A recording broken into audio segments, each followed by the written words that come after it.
Beginning right now, the WHAS11 night team is all new after Monday Night Football. Just a few hours ago, the identity revealed of the school shooter in Wisconsin, a 15-year-old girl. So close to Christmas, every child, every person in that building is a victim.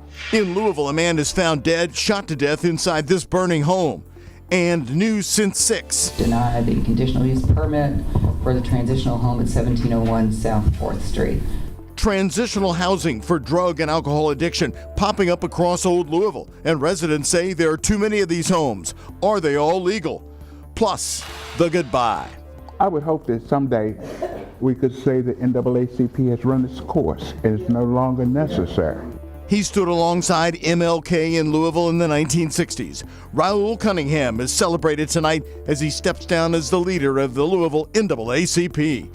It's all right now on the WHAS11 night team.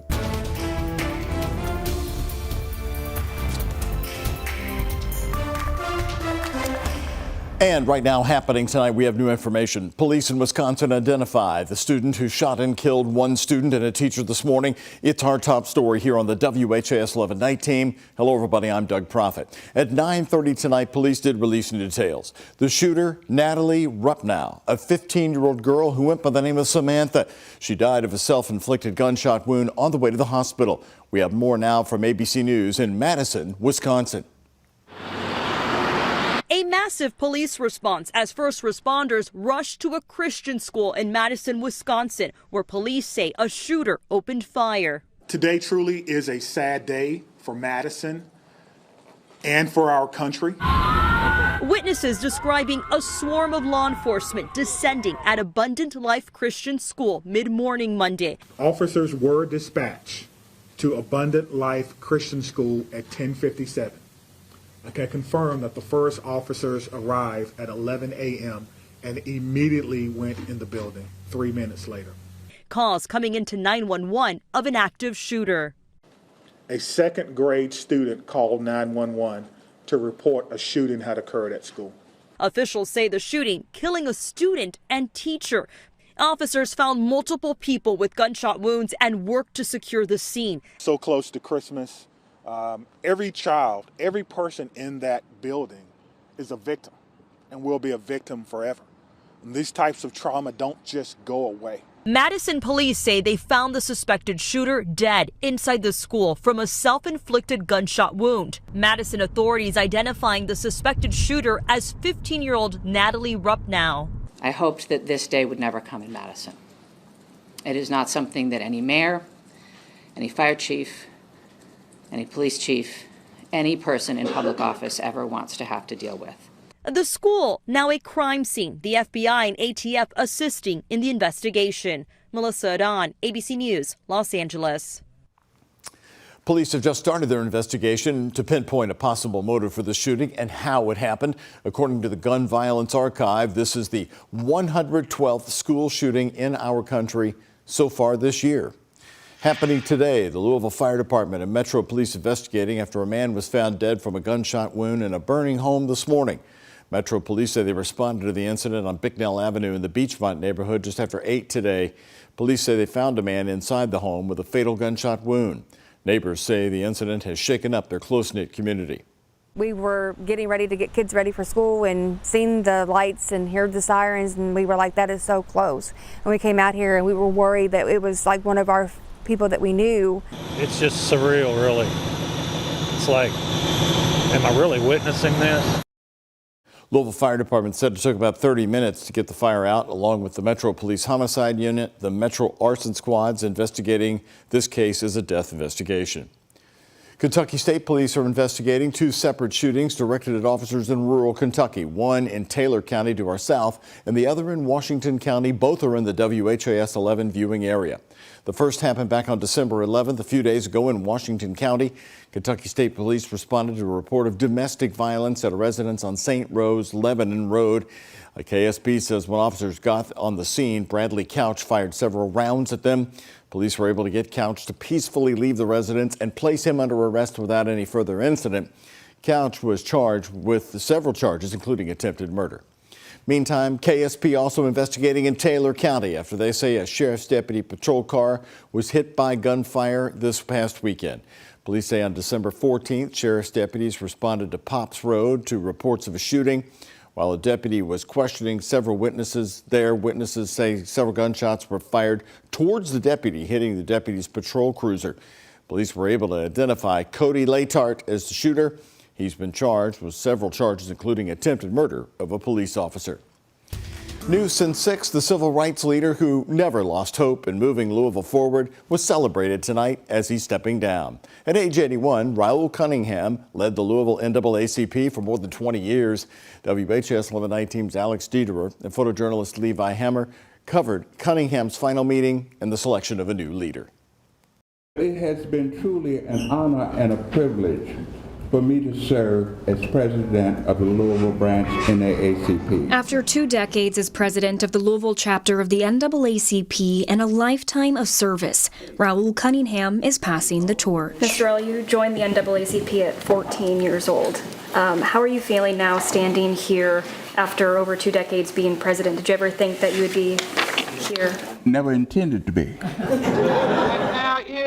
Cunningham is one of the few civil rights leaders left who marched alongside Martin Luther King Jr. in Louisville in the 1960s. 23 years later, he's stepping down, and Vice President Raymond Burse is stepping up as the next chapter president. I'm just excited to be the new president of the Louisville branch NAACP and looking forward to making this organization bigger and stronger. A testimony to where the NAACP started and where it's headed. Born in segregation, had an opportunity to participate in the end of segregation, to come through police brutality, to now see a consent decree in place, and hopefully the city and the judge will implement that consent decree. Both Cunningham and Burse agree on 2 major goals moving into 2025. One is JCPS leadership in reinstating transportation, and the other is police accountability and the DOJ consent decree. We got to be in a position to review and evaluate the data and information on the LMPD as it comes forward to be able to do that. So that's number 1 priority. A signed 242-page decree,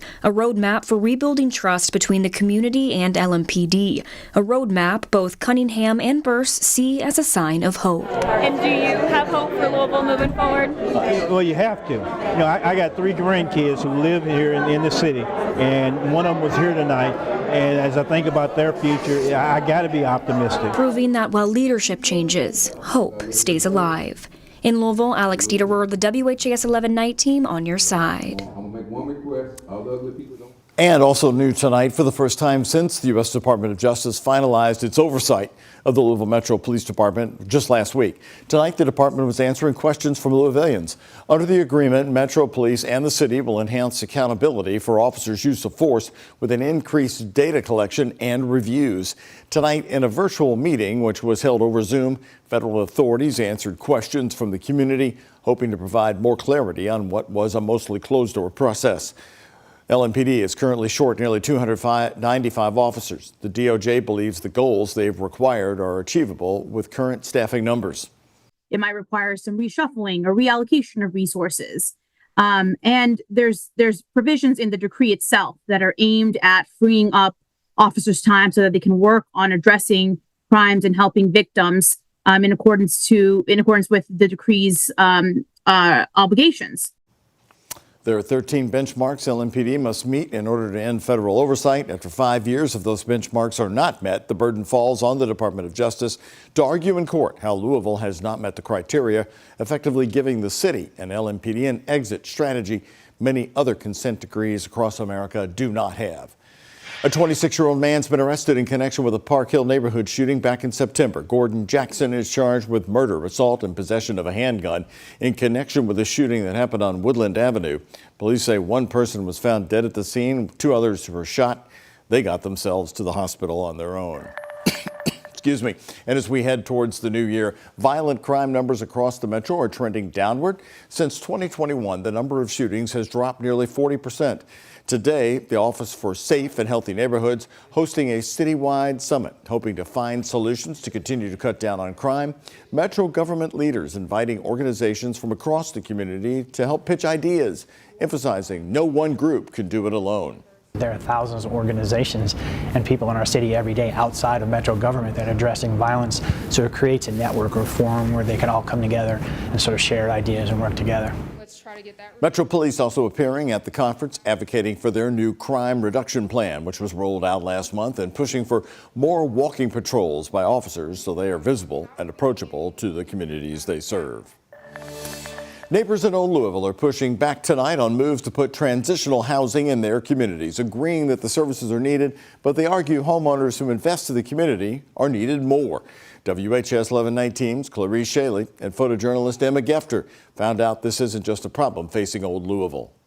His permit has been denied. This Old Louisville home on South 4th Street considered for different occupants, a place for 23 recovering men from drug and alcohol addictions. This particular property is huge. It is over 5,000 square feet. With access to amenities like TARC as a location plus. We want to give the gentleman opportunity to find entry-level jobs and begin their career or attend school, take some classes at U of L or JCTC. This came with opposition. I don't think that Old Louisville needs to be the dumping grounds for every single one of these services. Some believe because of the location. Because the houses are so large and these companies can fit in a lot of people. And of course, the more people you have, the more you can bill Medicaid and the more money you can make. Derek Podolsky says it's a large number of these homes. Currently, we have over 40 in a 9-by-9 block radius. And this property is just one of many transitional houses that are popping up in the area. One was just approved for South Brook Street. Another is in consideration for East Catherine Street. And the board made it aware that they are seeing a pattern. We hear this a lot, and I think it stems from the ones operating illegally. It's a problem across the county. It's been increasing tremendously. Councilperson Khalil Batchan is seeing transitional housing coming up more in conversations. So much so, he sponsored a moratorium limiting permits for transitional homes. We want to make sure that we keep the integrity of our neighborhoods, but also make sure that we abide and take care of these folks that are living in these homes and help them transition properly. But it doesn't apply to Old Louisville. They're under different neighborhood requirements. Right now, all they can do is use their voices. The more participation we can get and people opposing this, I think that'll go a long way. It's very important that our constituents and our residents and our neighbors are vigilant in their communities, and they reach out and let us know if they see something that looks a little off. Continued pushback without enforcement to stop them. In Louisville, Clarice Shaley, WHAS 11 Night Team on your side. The official decision by the Metro Board of Zoning Adjustment was to deny the building zoning, but due to its close proximity to an organization that provides similar care, such as the Louisville Recovery Community Center.